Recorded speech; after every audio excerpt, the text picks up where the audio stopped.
सर्वप्रथम काल काश्मीर येथील पहलगाम इथे जो भ्याड दहशतवादी हल्ला झाला आणि त्याच्यात जे भारताचे निष्पाप नागरिक मृत्युमुखी पडले, सर्वप्रथम त्या सर्व नागरिकांना मी अत्यंत भावपूर्ण श्रद्धांजली महाराष्ट्र नवनिर्माण सेनेच्या वतीने अर्पण करतो।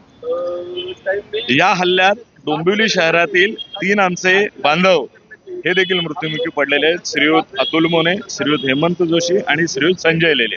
या तिघांचा आपल्या परिवारासोबत काश्मीर येथे सुट्या व्यतीत करायला गेले असताना दहशतवाद्यांनी त्यांचा धर्म त्यांना विचारला आणि अत्यंत निर्घृणपणे त्यांची हत्या केलेली आहे। या सर्व गोष्टीचा निषेध करण्याकरता आम्ही आज काळ्या फिती लावून या सर्व जो दहशतवादी हल्ला झाला, भ्याड दहशतवादी हल्ला झाला, त्याचा निषेध करण्यासाठी इथे जमलो। केंद्र सरकार अपयशी ठरतंय का नाही याबाबत फार भाष्य करण्यासारखं नाही, पण आता केंद्र सरकारने यापुढे अपयशी ठरू नये अशी आमची भावना आहे। कारण आतापर्यंत बऱ्याचदा ईट का जवाब पत्थर से देंगे, उसी की भाषा में जवाब देंगे वगैरे सगळं खूप सांगून झालं, पण आता मला वाटतं ही लोकांच्या सहनशीलतेची हद्द झालेली आहे। त्यामुळे सरकारने कठोरात कठोर पावलं उचलून हा जो पाक पुरस्कृत दहशतवाद आहे हा याचा कायमस्वरूपी बिमोड करावा अशी आम्ही मागणी करतो।